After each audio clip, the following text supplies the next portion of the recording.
দেখেন খুবই ভালো লাগছে কারণ মুস্তাফিজুর রহমান 2016-তে তার প্রথম ডেবু হয়েছিল এবং প্রথম বছরই কিন্তু অসাধারণ পারফরমেন্স করেছিল। তারপর থেকে আসলে আমরা যারা ক্রিকেট খেলি বা ক্রিকেটের সাথে আছি, অন্য প্লেয়ারদের যেভাবে আইপিএলে দাম উঠেছিল মুস্তাফিজের বেলায় ওই জিনিসটা হয়নি। তো আলহামদুলিল্লাহ 10 বছর পরে এসে কলকাতা, দিল্লি এবং চেন্নাই তিনটা টিম বিট করার কারণে বাংলাদেশের হাইয়েস্ট পেইড প্লেয়ার হয়েছেন ফ্র্যাঞ্চাইজি টুর্নামেন্ট খেলতে গিয়ে। এটা তো বিরাট বড় একটা অ্যাচিভমেন্ট বাংলাদেশের জন্য। হয়তোবা আগে হলে আরও ভালো লাগতো, কিন্তু এই বছর হয়েছে। আশা করব তার লাস্ট প্রত্যেক বছরই সে আইপিএলে ভালো করার চেষ্টা করে, ভালো করে। তো এটা খুবই ভালো লাগছে একটা বাংলাদেশি ক্রিকেটার। এর আগে মাশরাফি ছিলেন হাইয়েস্ট পেইড প্লেয়ার কলকাতার হয়েই। তারপর সাকিব খেলেছেন, লিটন খেলেছেন এই কলকাতার হয়ে।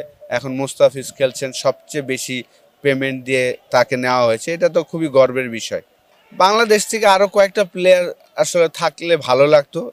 একদম শুরু থেকেই যদি আমরা দেখি যে আমাদের হয়তোবা ওইভাবে ওরা মূল্যায়ন করে না। তো ওভারঅল আমি মনে করি যে আরও অনেকগুলা ক্রিকেটার হয়তোবা থাকতে পারতো, কারণ শরীফুলও খুব ভালো করছেন, তারপর তানজিম সাকিবও ভালো করছেন, লিটনও আপনার ভালো করছেন, তারপর তানজিম তামিম। এই ধরনের ক্রিকেটারগুলো যদি একটু অপরচুনিটি পেত, যত বেশি বেশি বাইরের ফ্র্যাঞ্চাইজি খেলবে, তখনই কিন্তু তাদের মাইন্ড সেট আপটা একটু ডিফারেন্ট হবে আর কি। বড় প্লেয়ার হওয়ার পিছনে কিন্তু এটা একটা বড় একটা অবদান থাকে। তো বেশি প্লেয়ার চান্স না পাওয়াটা তো অবশ্যই একটা আক্ষেপ তো লাগেই। খুবই ভালো লাগছে বিএসজে মিডিয়া ক্রিকেট টুর্নামেন্ট 2025। এটা আসলে প্রত্যেক বছরই হয়ে থাকে এবং লাস্ট 20 বছর ধরে এই খেলাগুলো আপনারা খেলছেন, আমরাও আসি। ভালো লাগে যে আমি আশা করি যে আপনারা এই খেলার পরে আমাদের খেলোয়াড়দের নিয়ে হয়তোবা একটু চিন্তা ভাবনা করে পজিটিভ বা নেগেটিভ যেটাই বলেন একটু চিন্তা ভাবনা করে বলবেন, কারণ খেলাটা বাইরের থেকে আসলে অনেক সহজ মনে হয়।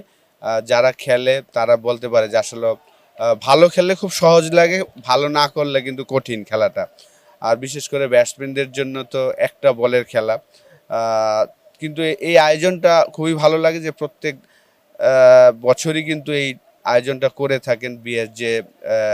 সকল সাংবাদিকরা এসে খেলেন, 32টা টিম খেলছেন এই বছর। তো আপনাদের উৎসাহ দেখে আসলে আমরাও খুব মজা পাই যে না, আমরা যে সকালবেলা এসে সারাদিন মাঠে থাকি, আপনারাও সেই কাজটাই করেন। আপনারা হয়তো খেলতে পারেন না, আমাদের এই প্রত্যেকটা মোমেন্ট আপনারা তুলে ধরার চেষ্টা করেন। তো আশা করব যে খেলার পরে হয়তো প্রত্যেকটা সাংবাদিক হয়তো একটু চিন্তা ভাবনা করে যাকে নিয়ে আমরা লিখবো পজিটিভ লেখার চেষ্টা করব। আমার ভালো লাগে আসলে এই খেলাটা। বাংলাদেশের আসলে 97-এর আগে তো আসলে ফুটবলটা 1 নম্বর স্পোর্টস ছিল।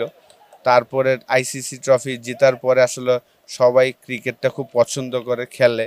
তো এই আয়োজনটা আমি মনে করি যে খুবই ভালো, যে সবার সাথে দেখা হয়, একটা আনন্দের মতন। তো ভালোই লাগে।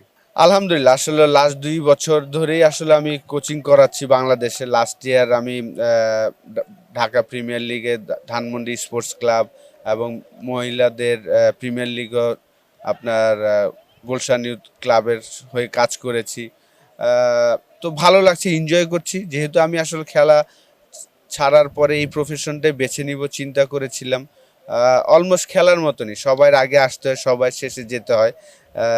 তো খেলার সময় যেই সময়টা দিতাম, কোচিং লাইফও সেম সময়টাই দিতে হয়। মৌখিকভাবে আলাপ হয়েছে ফাহিম স্যার এবং বুলবুল ভাইয়ের সাথে, এখনও ফাইনাল কিছু হয়নি। তো হয়তোবা রিসেন্টলি হয়তোবা এটা হয়ে যাবে আশা করি। দেখেন, আমরা জয়েন্ট ফ্যামিলিতে থাকি। আমার বড় ভাইয়ের ছেলে তানজিল আহমেদ, সে বিকেএসপিতে 7-এ ভর্তি হয়েছিল, এখন ক্লাস 9-এ, লেফট হ্যান্ডি ব্যাটসম্যান। এবং আমার ছেলের বয়স মাত্র 5। সে যদি চায় খেলতে, অবশ্যই, যেহেতু আমি সারাদিনই খেলা দেখি এবং আমার সাথে সেও খেলা দেখে। তো আমার ফ্যামিলি যেহেতু আমরা যদি তারা চায়, যেমন আমার মেয়েকেও আমি চেয়েছিলাম ছোটবেলায় যে ক্রিকেটার বানাবো, কিন্তু আসলে ওই ফ্যাসিলিটিসটা নাই বাংলাদেশে, যে আপনার মেয়ে সন্তানদের যে খেলাবো ঢাকা শহরে খুবই কম। তো সেই কারণে আসলে তাকে আর শুরুতে কিন্তু খুব আগ্রহ ছিল, যখন তার বয়স 4-5 ছিল খুব আগ্রহ ছিল ক্রিকেট নিয়ে। তো এখন হয়তোবা ওই আগ্রহটা নাই। তো দেখা যাক ছেলের ফিউচারে যদি সে এনজয় করে, ভালোবাসে, খেলতে চায়, অবশ্যই আমি তাকে হেল্প করব।